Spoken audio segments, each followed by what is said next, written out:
Glória a Deus. Louvado seja o nome do Senhor. Quantos já estão com o coração aquecido aqui pelo Senhor, pela presença dEle? Aleluia. Hoje é um dia especial do Senhor no nosso meio.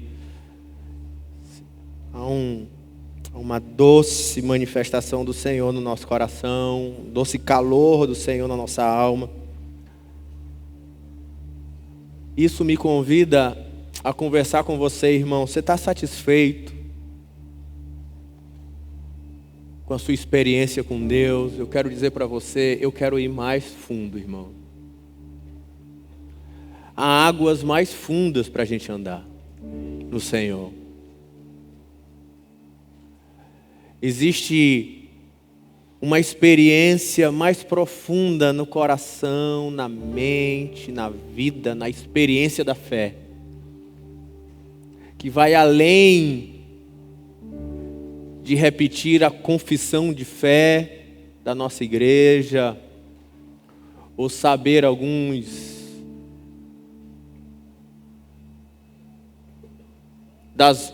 das nossas máximas doutrinárias. Mas o nosso Deus é um Deus real, pessoal, que nos chamou não só para mudar de religião, Ele nos chamou para andar com Ele e ser uma geração que experimenta de uma vida com o próprio Deus conosco. Há águas mais profundas para nós, irmão. A experiência mais íntimas para andarmos com Deus. Você quer isso, irmão? Você só quer frequentar os cultos, repetir suas orações na hora do almoço? Eu quero mais.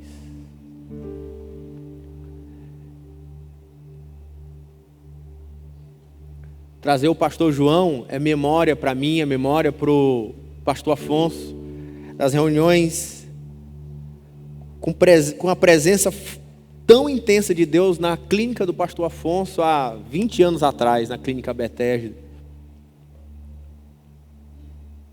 Quantas experiências vivemos lá de enchimento do Espírito, de curas, de revelação, de milagres. Há águas mais profundas que podemos viver no Senhor. Porque o nosso Deus é real. O nosso Deus está aqui e o nosso Deus anda comigo e com você. Queria convidar você para abrir a sua Bíblia no livro de Gênesis, no capítulo 5. E quantos creem que a Bíblia é a palavra de Deus? Faz um sinal para mim aí. Mas até genealogia é palavra de Deus, irmãos? Quantos creem que toda a Bíblia é útil para nos ensinar, para nos corrigir, para que Deus fale conosco? Quantos creem que toda a Bíblia Deus fala? Deus fala pelas genealogias também, né? Por isso que elas estão na Bíblia, né? E hoje nós vamos estudar e permitir que Deus fale conosco através da sua palavra, na genealogia do capítulo 5 de Gênesis. Diz assim a palavra de Deus. Esse é o livro da genealogia de Adão. No dia em que Deus criou o homem, à semelhança de Deus o fez. Homem e mulher os criou e os abençoou, e lhes chamou pelo nome de Adão, no dia em que foram criados. Viveu Adão 130 anos e gerou um filho, à sua semelhança e conforme a sua imagem, e lhe chamou Sete. Depois que gerou a Sete, viveu Adão 800 anos e teve filhos e filhas. Os dias todos da vida de Adão foram 930 anos e morreu. Sete viveu 105 anos e gerou Enos. Depois que gerou Enos, viveu 807 anos e teve filhos e filhas. Todos os dias de Sete foram 912 anos e morreu. Enos viveu 90 anos e gerou Cainã. E depois que gerou Cainã, viveu Enos 815 anos, teve filhos e filhas. Todos os dias de Enos foram 905 anos e morreu. Cainã viveu 70 anos e gerou Maalalel. Depois que gerou Maalalel, viveu Cainã 840 anos e teve filhos e filhas. Todos os dias de Cainã foram 910 anos e morreu. Maalalel viveu 65 anos e gerou a Jared. Depois que gerou a Jared, viveu Maalalel 830 anos e teve filhos e filhas. E todos os dias de Maalalel foram 895 anos e morreu. Jared viveu 162 anos e gerou Enoque. Depois que gerou Enoque, viveu Jared 800 anos, teve filhos e filhas. Todos os dias de Jared foram 962 anos e morreu. Enoque viveu 65 anos e gerou Matusalém. Andou Enoque com Deus. E depois que gerou a Matusalém, viveu 300 anos e teve filhos e filhas. Todos os dias de Enoque foram 365 anos. Andou Enoque com Deus e já não era, porque Deus o tomou para si. Matusalém viveu 187 anos e gerou a Lameque. Depois que gerou a Lameque, viveu Matusalém 782 anos e teve filhos e filhas. Todos os dias de Matusalém foram 969 anos e morreu. Lameque viveu 182 anos e gerou um filho. Pôs o nome dele Noé, dizendo: este nos consolará dos nossos trabalhos e das fadigas de nossas mãos, nessa terra que o Senhor amaldiçoou. Depois que gerou a Noé, viveu Lameque 595 anos e teve filhos e filhas. Todos os dias de Lameque foram 777 anos e morreu. Era Noé da idade de 500 anos e gerou Sem, Cã e Jafé. Vá para o capítulo 6, versículo 8, e eu queria ainda ler esse verso. Porém, Noé achou graça diante do Senhor. Hoje nós vamos aprender a respeito de uma descendência de Adão que agradou a Deus. A geração que agrada a Deus. No capítulo anterior, a gente olha a geração de Caim. Caim que mata o seu irmão Abel, que entrega uma oferta para Deus que Deus não aceita, porque o coração de Caim era mau, porque a vida de Caim não era quebrantada diante do Senhor, porque Caim era rebelde diante de Deus, e por isso Caim, ele é afastado da presença de Deus. Mas isso não abala Caim. Caim faz uma cidade, ele tenta se defender só, ele tenta exaltar o seu nome, colocando o nome de Enoque, seu filho, numa cidade. Eles se tornam homens violentos, adúlteros, perigosos. Eles se tornam uma geração maligna. Mas Deus começa novamente, dando uma nova oportunidade para a humanidade, quando Eva, no final do capítulo 4, se arrepende. E ela tem um novo filho em lugar de Abel, que foi morto. E esse filho se chama Sete. E uma geração santa volta a andar na terra. E essa geração santa, essa genealogia de Sete, ela acompanha aquela profecia de Gênesis capítulo 3, versículo 15. Em Gênesis 3,15, quando Adão e Eva pecam, há uma promessa que é feita de Deus. E essa promessa diz assim: porém, inimizade entre ti e a mulher, entre a tua descendência e o seu descendente, este te ferirá a cabeça e ele te ferirá o calcanhar. Era essa a promessa de vida diante deles. Há uma esperança, Adão, vocês pecaram, a morte entrou na humanidade, mas há uma esperança, há um descendente, há uma semente, há alguém que virá da tua geração, que vai pisar na cabeça da serpente, vai destruir as obras do diabo, vai trazer vida novamente à terra. E essa geração era uma geração prometida por Deus, e que dessa geração um descendente surgiria. Agora essa esperança é renovada.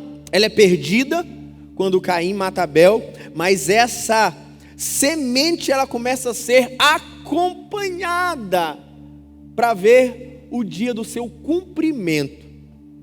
As genealogias aqui têm algumas curiosidades iniciais.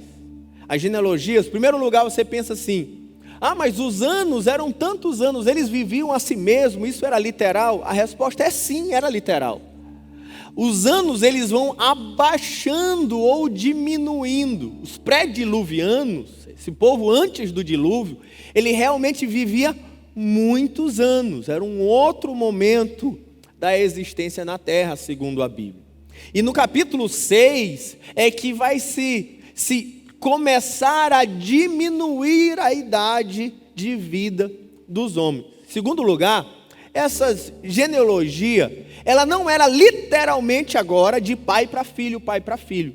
As genealogias da antiguidade, elas eram representativas, ou seja, eles escolhiam para escrever e relatar nos resumos genealógicos somente os representantes mais importantes e mais destacados. Então as pessoas que aparecem aqui provavelmente são os descendentes que marcaram a história. No caso, escolhidos 10 descendentes. 10 descendentes de Caim, no capítulo 4. 10 descendentes de Sete, no capítulo 5. 10 representando uma ideia de um completo. Um tempo.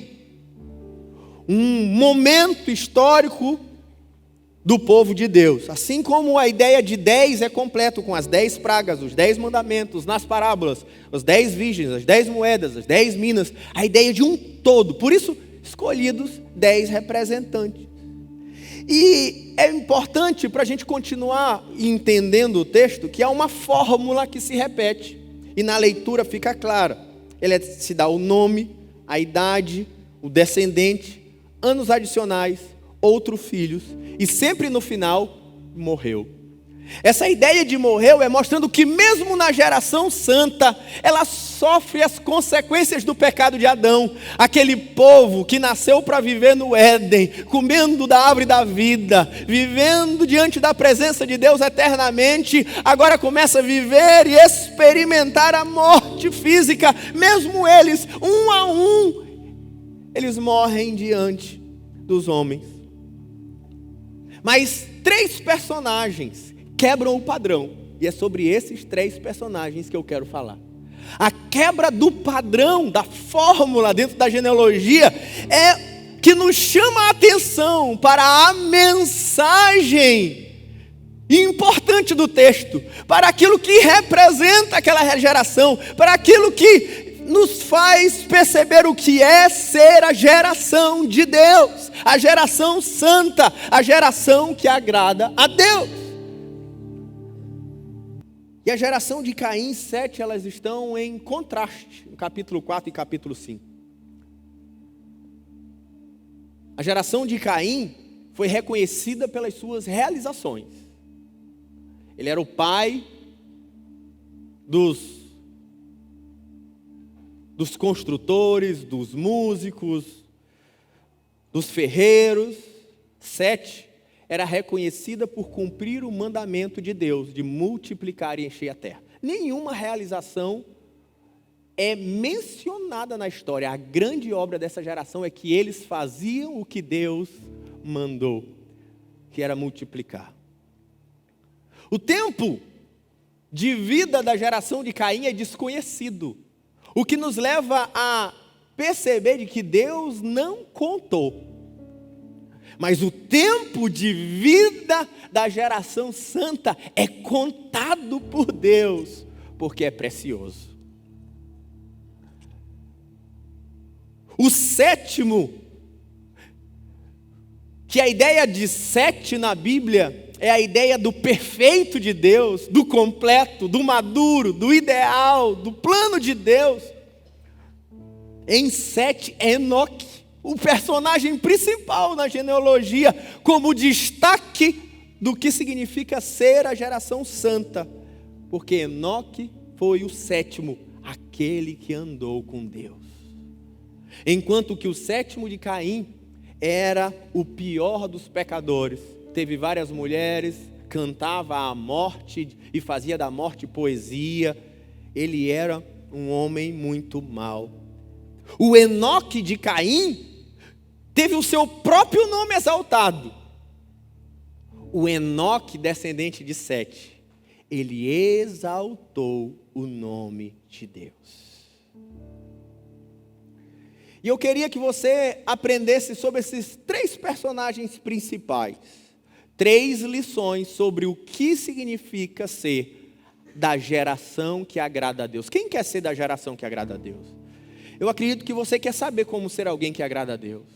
Como ser parte dessa geração santa de Deus. E a primeira característica é ser uma geração quebrantada. Aqui nós temos a genealogia de Adão. Livro da genealogia de Adão, fazendo referência provavelmente a um livro anterior a Gênesis, que relatava a genealogia do povo e que seguia tanto a semente maligna no outro livro e aqui seguia a semente santa. E aqui a gente começa a perceber os ecos da criação, que lá em Caim não tinha. Ele começa dizendo, logo nos primeiros versículos, que Deus fez Adão à sua imagem e semelhança. Mas ele vai dizer que Adão gerou a Sete à sua imagem e conforme a sua semelhança, no versículo 3.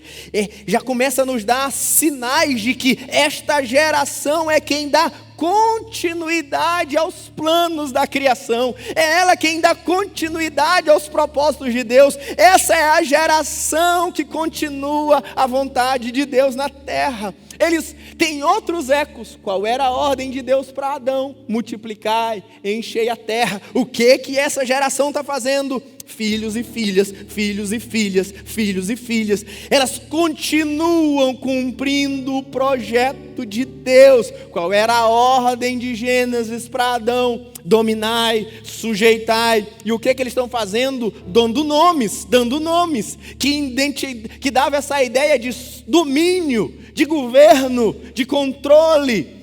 Eles continuavam conectados com a criação, sendo a continuidade do plano de Deus. E aqui nós olhamos os primeiros personagens.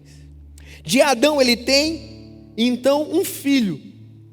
E a palavra Sete significa Deus deu. Olha a perspectiva de Adão nessa geração. Adão, aquele que começou a gerar filhos à imagem e semelhança de Deus, ele faz com um coração dizendo: não é pela minha força, não é pela minha mão, não é pela minha sabedoria, não é para a minha glória, mas eu tive um filho porque Deus me deu. Eu sou totalmente dependente de Deus, diferente de capítulo 4, quando Eva tem Caim, o primeiro dos filhos. Ela diz assim: eu tive um filho com auxílio do Senhor. Mas deu tudo errado quando eles se acharam autossuficientes. Eu tive um filho e o Senhor me ajudou. E a história de Caim foi péssima. Agora, arrependidos, eles têm uma postura totalmente diferente. Eles são totalmente dependentes de Deus. É Sete. Foi Deus que deu. É graça dele. Sete continua esse espírito de humildade. Chama o filho dele de Enos, que significa somos somente homens. Eu não sou Deus. Eu não quero ser como Deus. Eu não quero me exaltar segundo o canto da serpente, a sedução da serpente de sermos igual a Deus. Eles dizem: nós somos Enos, criatura, somos frágeis, somos servos, não somos e nem queremos ser exaltados, nem ser deuses, conforme nos propôs a serpente no capítulo 3. Queremos ser aquilo que Deus nos projetou para ser: homens, servos, frágeis, dependentes dele. E agora eles podiam ser Cainã, que é uma variação de Caim, que é dominar, possuir, administrar. mas não para a sua glória, para a glória de Deus. Em Enos, diz o capítulo 4, no versículo 27, diz: Sete nasceu também o filho, o qual lhe pôs o nome Enos. Daí se começou a invocar o nome do Senhor. Sabe quem é que começa a invocar o nome do Senhor na terra? Aqueles que reconheciam que eram frágeis. Aqueles que reconheciam que não eram nada sem Deus. É a geração dos quebrantados. O que significa ter um coração quebrantado? Coração quebrantado significa reconhecer as suas fraquezas. Não é se reconhecer importante, não é se conhecer o forte, o capaz, que tem capacidade de administrar a sua vida. Não, é alguém que diz: não, eu sou fraco. É alguém que reconhece que não depende de si mesmo, diz: eu não sou nada, eu não posso depender de mim, porque se eu depender de mim, eu vou errar, eu vou falhar, eu vou pecar, eu vou me machucar, eu dependo totalmente de outro, dependo de Deus. O que é um coração quebrantado? É alguém que reconhece que precisa desesperadamente da ajuda de Deus. Alguém que diz: eu sou Sete, eu sou Enos, eu não sou nada, eu sou frágil, eu preciso que Deus faça. É quem tem um coração quebrantado, prostrado no altar do Senhor. É como Paulo no Novo Testamento. Vivemos uma época onde queremos ser tão fortes, tão capazes, queremos ter dinheiro, poupança, empresas, queremos inclusive pregações que nos digam o quão importante nós somos. Mas Paulo não era assim. Paulo, como sendo parte dessa semente santa, continuando lá na vida da igreja, ele diz em 2 Coríntios capítulo 12, versículo 9: a minha graça, porque ele me disse, a minha graça te basta, porque o poder se aperfeiçoa na fraqueza. De boa vontade, pois me gloriarei nas fraquezas, para que só sobre mim repouse o poder de Cristo, pelo que sinto prazer nas fraquezas, nas injúrias, nas necessidades, nas perseguições, nas angústias por amor de Cristo. Aí ele diz a célebre frase que faz um homem de Deus ser um homem de Deus, que faz uma geração ser a semente santa. Porque quando sou fraco, é então que sou forte. O povo de Deus é o povo dos fracos que dependem do poder de Deus. A geração santa é a geração dos fracos, que não confiam na sua própria força e são totalmente dependentes do Senhor. O próprio Senhor Jesus, quando vai falar sobre o reino de Deus, ele diz as suas bem-aventuranças. Quais são as primeiras bem-aventuranças? Ele diz: bem-aventurados os pobres de espírito, os humildes de espírito. Porque é dos pobres de espírito, é dos humildes de espírito que vem o reino de Deus. Não é dos soberbos, não é dos valentes, não é dos que se acham importantes, não, são os pobres, os humilhados, os que olham para si mesmos e se dizem: sou miserável, não sou nada sem Deus. Não são dos que se consideram os mais risonhos do mundo, não, são os que choram na presença de Deus, choram dependentes de Deus, choram pelos seus pecados, choram pelas mazelas do mundo, são os que têm lágrimas nos olhos, porque esses é que serão consolados. Jesus nos chama para viver um reino de Deus de olhos mareados, e não de celebrações intermináveis, mas de cara no pó e humilhação. Esses encontrarão a alegria de Deus. Bem-aventurados os mansos, os humildes, porque esses é que herdarão a terra. Os que não estão querendo ser soberbos, mas são mansos. dependentes de Deus, obedientes a Deus. Bem-aventurados que por causa disso têm fome e sede de que Deus faça a sua vontade, da justiça de Deus, que ora e diz: venha o teu reino, Senhor, faz a tua vontade, faz a tua justiça. Mas não só ora um Pai Nosso como um religioso, mas tem fome no coração, tem sede na alma.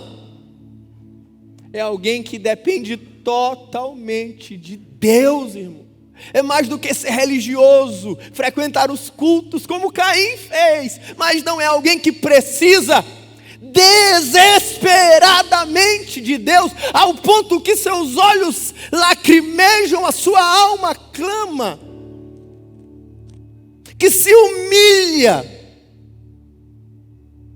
Se humilhar não é uma palavra bonita, irmãos. Eu me humilho. Não, humilhar é alguém que, segundo o padrão do Antigo Testamento, jogava pó sobre a cabeça, rasgava as suas vestes, colocava pano de saco, se lançava aos pés do Senhor. É alguém que tem coragem de fazer, como o cego Bartimeu. Enquanto todos mandavam calar, ele gritava: Jesus, Filho de Davi, tem misericórdia de mim. E falavam: cala-te, cego. E ele gritava ainda mais alto: Jesus, Filho de Davi, tem misericórdia de mim. É só para quem se humilha, que sabe que depende de Deus. Não é para os almofadinhas espirituais. Como a mulher Sirofenícia, quando Jesus diz: não, meu ministério é para os judeus, ela diz, se humilha ao ponto de dizer: não, mas os cachorrinhos comem as migalhas que caem da mesa dos seus donos. Ela se coloca como um cachorrinho que queria só um pouco da graça de Deus. Jesus se espanta com tamanho quebrantamento e humilhação e diz: olha, o teu nome vai ser lembrado para sempre. Não vi fé como essa no meio de Israel. Como aquela mulher pecadora que pega o vaso de alabastro, quebra aos pés de Jesus, de maneira escandalosa, quebrando todo o seu tesouro, para agradar o coração de Jesus, embalsamá-lo profeticamente para a cruz. Ela chorava e lavava os pés de Jesus com as suas lágrimas, e enxugava com seus cabelos.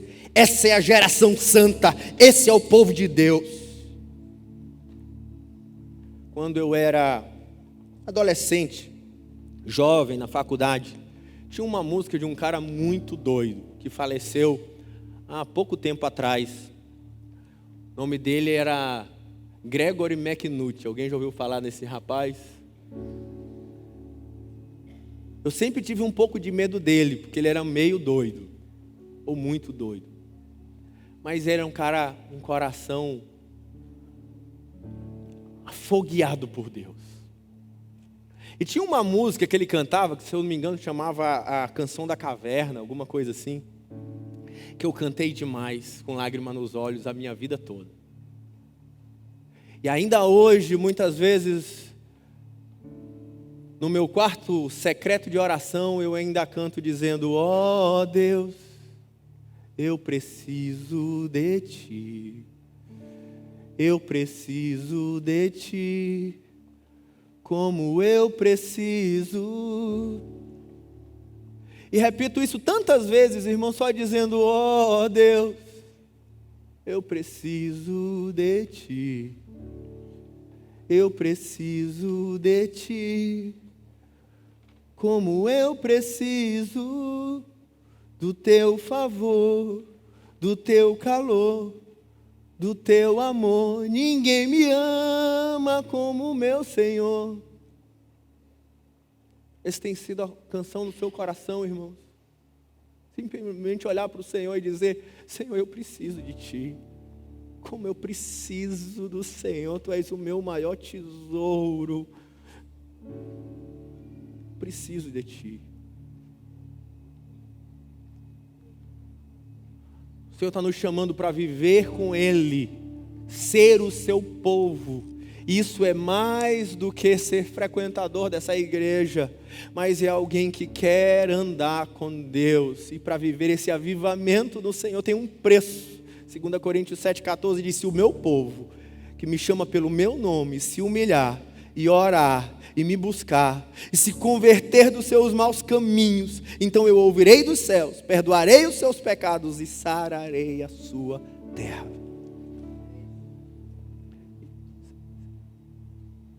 Se a frieza, se a crise, se a dor, isso foi na época da consagração do templo de Salomão. Ele diz assim: mas se o meu povo, que se chama pelo meu nome, se a minha semente santa, se é esse o meu povo, quiser que o seu clamor seja ouvido do céu, seus pecados sejam perdoados, a sua vida sarada, esse povo precisa fazer alguma coisa. O quê? Eles precisam se humilhar. A semente santa na terra é o povo que se humilha diante de Deus. Você que é crente, tem lágrima nos olhos, humilhação no coração, alma rasgada diante de Deus. Essa é a característica do povo de Deus na terra, os que se humilham diante de Deus e que dizem: eu não sou nada sem Deus, não quero que meu nome seja exaltado, eu quero Deus, que dizem: ó Deus, eu preciso de Ti, eu preciso de Ti, como eu preciso.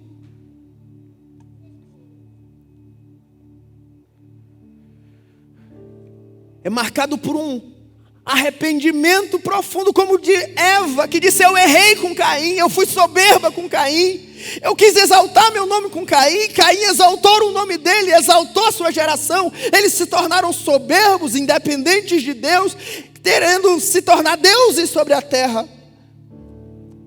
Mas 7 representa arrependimento na história, arrependimento de Adão e Eva, e um mundo em crise do pecado. E no meio do mundo entrando em crise do pecado, havia uma geração que se humilhava diante de Deus, para dizer: tem misericórdia de nós, Senhor, nós precisamos de Ti, perdoa os nossos pecados. Se você quiser andar com Deus, queridos, chegou a hora de fazer aquilo que Deus chama o seu povo para fazer: é se humilhar, é chorar, é clamar, é se arrepender. A geração de Caim é a geração que endureceu o coração. A geração de Sete é a geração que se arrependia dos seus pecados. Talvez hoje seja o dia de seu arrependimento. Eu me lembro de, lá pelos volta dos anos 2000 ou menos, finais da década de 90, havia uns retiros no Colégio Literato. Quem participou dos retiros do Colégio Literato? Irmãos, eram dias tremendos na presença do Senhor. Depois do culto, essa turma, eu estava lá, os adultos, mas os jovens, eu, Neto, Pablo, Adriano, a turma, os ex-jovens, né? Nós passávamos horas, eu estou falando horas, chorando na presença de Deus. Horas. Essa geração que hoje está liderando a igreja aqui era uma turma que já chorou muito, já babou muito, já rolou muito no chão, dizendo: ó Deus, eu preciso de Ti. Extasiados por uma presença de um Deus profundamente real na nossa experiência cristã.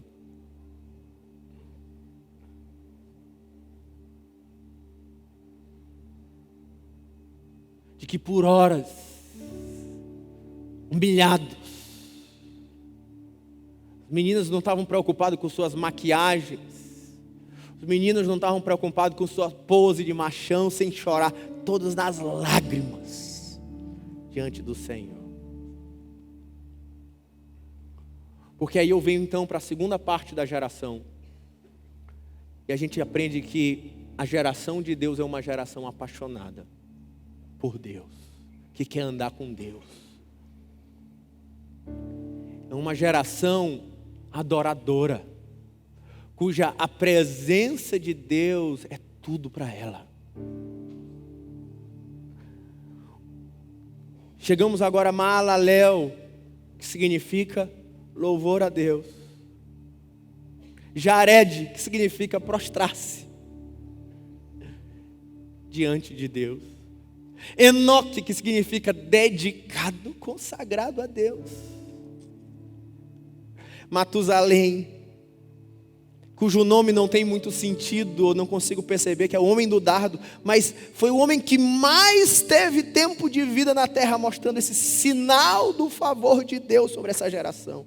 Mas sobretudo há um personagem que se destaca, o nome dele é Enoque. A fórmula da genealogia se quebra para chamar atenção para alguém que é o sétimo depois de Adão. Alguém que é o auge, que é o modelo da geração. E o destaque diz, por 2 vezes, Enoque andou com Deus. Verso seguinte começa dizendo, Enoque andou com Deus. O auge dessa geração santa, sobretudo, era uma geração que caminhava com Deus em intimidade. Era uma lembrança da vida do paraíso que Adão perdeu. Era um lugar de caminhar, de falar com Deus. Era uma santa intimidade. Era um modelo de espiritualidade para a terra, apontando para essa vida eterna. É um povo que anda com Deus na terra. Essa é a geração santa. Aí temos a teologia que se desenvolve a partir daí do andar com Deus. Adão caminhava com Deus no jardim.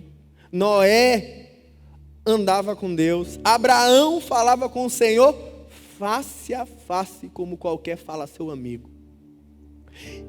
E ainda diz que em certo momento Deus quer se ira com a humanidade e diz assim, eu me arrependi de ter feito o homem. Ele diz, eu não vou mais andar com esse povo, para que eu não o consuma. Vai o anjo na frente, Moisés, mas a minha presença não vai. O que Moisés diz? Se a tua presença não vai comigo, não nos faça subir desse lugar. O que Moisés diz? Eu não vou para lugar nenhum, eu não quero nem chegar na terra prometida, se a tua presença não estiver comigo. A tua presença é meu maior tesouro. E quando então Deus se alegra com o pedido de Moisés, ele diz, me pede qualquer coisa, Moisés. Moisés diz, eu rogo-te que me mostre a tua glória, que me mostre a tua face. Deus então diz, eu não posso mostrar a minha face nem a minha glória, porque você morreria. Mas ele permitiu, escondendo Moisés na fenda de uma rocha, e ele passa e permite que Moisés olhe as suas costas, porque tudo que Moisés mais anelava era de ver a face do Senhor. É essa geração santa. Esses são os desejos do povo de Deus. E já olhamos esses ecos no próprio ministério de Jesus, quando olha para os seus discípulos e chama para o discipulado. E discipulado é nada mais, nada menos do que um chamado para andar com Jesus. Quando Jesus diz, já não vos chamo de servos, mas vos chamo de amigos. E que um dia experimentaremos isso no maior dos níveis na eternidade, como diz Paulo aos Tessalonicenses, capítulo 4, no verso 16. Porquanto o Senhor mesmo dá da sua palavra de ordem, ouvida a voz do arcanjo, e o ressoar da trombeta de Deus descerá dos céus, e os mortos em Cristo ressuscitarão primeiro. Depois nós, os vivos, os que ficarmos, seremos arrebatados juntamente com eles entre as nuvens. E qual é a grande alegria desse sonho de Paulo, dessa esperança de Paulo? Ele diz, para o encontro do Senhor nos ares, e assim estaremos para sempre com o Senhor. A vida cristã é mistério. A gente quer um cristianismo que não é místico, é impossível. O cristianismo, ele é puro mistério, porque nós nos relacionamos com um Deus que é transcendente, que não é homem, que ele não está preso no tempo, ele não está preso no espaço, ele é totalmente outro. Mas ao mesmo tempo esse que é totalmente outro, ele se faz imanente, ele entra no nosso tempo, ele entra na nossa história, ele se manifesta para andar e falar conosco. É o contato de primeiro lugar com o totalmente outro. Ser cristão é ser amigo de Deus, do que está em todos os lugares, em todo o tempo, do mistério.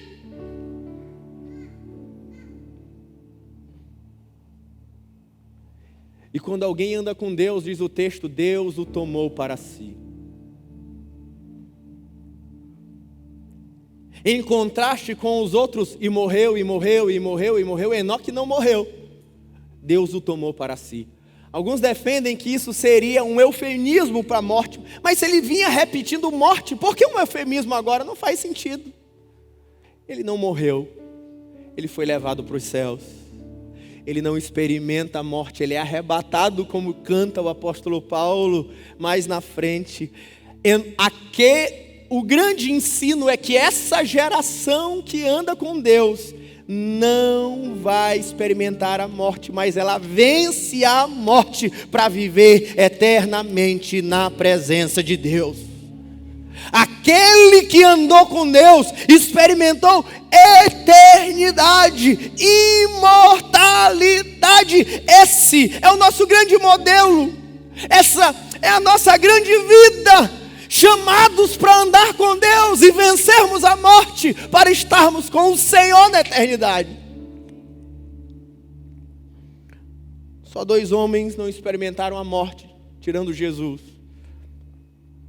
Enoque e Elias, que foi tomado pela carruagem de fogo.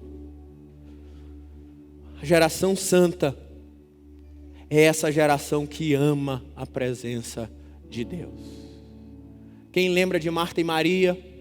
Marta fazendo muitas coisas, Maria aos pés de Jesus, mas Maria escolheu a melhor parte. Qual era a melhor parte? A presença de Jesus. Quantos estão se envolvendo em ministério, fazem tanta coisa, se envolvem em louvor, se envolvem em grupos, lideram células. Eles têm tempo para tudo menos para a presença de Deus. Eles têm tempo para tudo menos para orar. Eles têm tempo para tudo menos para ler a Bíblia. Eles têm tempo para tudo menos para ficar em solitude com o Senhor. Ei, você não entendeu nada. A melhor parte é fazer o que temos que fazer, que é andar com Deus. Sem andar com Deus, as outras coisas não têm o menor sentido. Ser cristão é manter essa máxima, que o mais importante é manter o mais importante, o mais importante. Sobretudo, irmãos, você deve nutrir um coração e uma vida de quem anda com Deus. Isso é o mais importante da vida cristã. Porque sem isto, o resto é tudo religião morta. Por isso precisamos experimentar profunda devoção. Respondeu-lhe Jesus: amarás o Senhor teu Deus de todo o teu coração, de toda a tua alma, de todo o teu entendimento. O cristianismo é ter uma experiência de entrega toda do coração para Deus, não é parte. É tudo, é intenso. Ao ponto que quando ele vai reclamar da igreja de Éfeso, uma coisa tenho contra ti, que abandonaste o primeiro amor. Ser cristão é ter um anseio profundo na alma. Um anseio pela presença, uma santa paixão, um santo desejo pela presença de Deus, de andar com Ele. É um anelo pela sua presença, ardendo, consumindo, queimando, me possuindo pelo um desejo de estar na presença de Deus e fazer a sua vontade.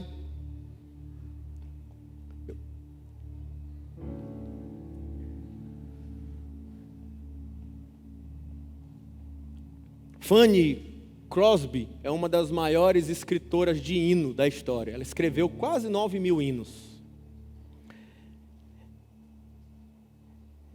Ela ficou cega aos 6 meses de idade por um erro médico.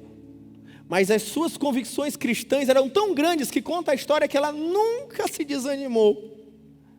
Pelo contrário, ela escrevia lindos hinos que foram cantados nas cruzadas de Moody na história. Entre eles, o Bendita Esperança, aquele hino que diz assim: canta minha alma, canta ao Senhor, render-lhe sempre ardente louvor, vivo feliz, pois sou de Jesus. É um dos hinos mais famosos da história. E ela que escreveu esse hino. E um dia, ela conversando com a sua avó, que lhe ensinava a Bíblia, lhe ajudava a decorar passagens das Escrituras. A avó diz assim: eu serei os teus olhos. Então a avó dela descrevia tudo para a Fanny, dizia: ó, o céu hoje está assim, os pássaros estão voando, a beleza de cores que há no horizonte, as árvores estão frutíferas. Mas um dia a avó dela faz uma pergunta: um dia você vai poder ver, querendo animar ela, dizendo: um dia os teus olhos serão abertos, você verá o Senhor. E se você, o dia que você puder ver, Fanny, o que mais você gostaria de ver? E sabe o que ela respondeu? Eu quero ver a face do meu Senhor. É tudo o que eu quero ver a face do meu Deus. Era o maior desejo daquela moça cega. E por isso o coração dela podia dizer canções que falam assim: eu desfruto de gozo, eu sou cega, mas eu tenho um gozo de luz.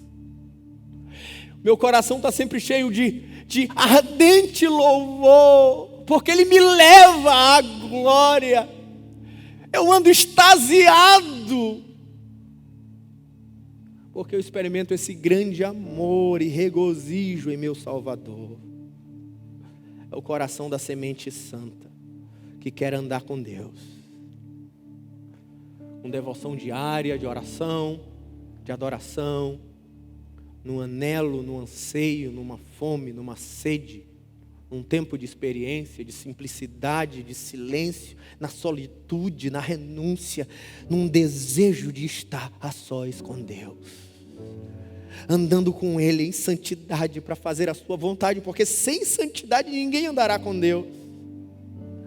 Porque aquele que ama a Deus ama os seus mandamentos, é o que diz Jesus em João 14, 21, aquele que tem os meus mandamentos e os guarda, é o que me ama. Se alguém ama a Deus, vai querer andar em santidade na sua presença. Queridos, eu teria ainda um terceiro ponto para falar de Noé, mas eu vou parar aqui. Vou deixar para a semana que vem. Mas quando eu era adolescente, algumas músicas me marcaram. Eu queria até chamar Jean para a gente terminar cantando algumas músicas. E depois algumas músicas que marcaram a minha juventude, era dizendo assim: eu só quero te amar, eu só quero ver tua face, quero tocar teu coração. Quem é que chegou a cantar essa aqui? Eu só quero eu cantei isso tantas vezes, com meus olhos lá mareados. Som da chuva. Quantas vezes eu não cantei: Senhor, tenho tanta fome de ti, tenho tanta sede de ti. Repeti isso por tempos e tempos e tempos, dizendo: Senhor, tudo que eu quero é o Senhor. Ou mesmo, quantas vezes não lacrimejei meus olhos, andando de carro, cantando um hino antigo que falava assim: mais perto, fugiu, como é? Mais perto quero estar, meu Deus, de ti, mesmo que seja a dor que me Vamos todos juntos. Sempre.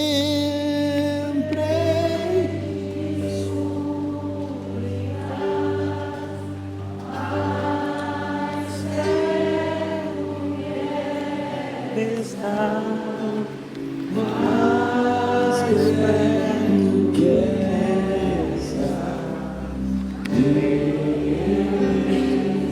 Eu queria convidar você agora, irmão. Quem está com vontade de humilhar o seu coração, clamar ao Senhor, sai do seu lugar, vem aqui, se ajoelha aqui, comece agora a clamar, dizer: Senhor, preciso de Ti. Eu preciso de Ti. Oh Deus, eu preciso de Ti.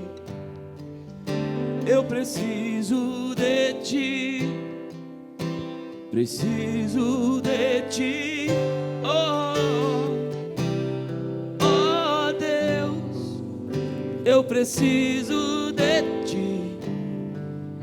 Eu preciso de Ti. Preciso de Ti. Oh Deus, eu preciso de Ti. Preciso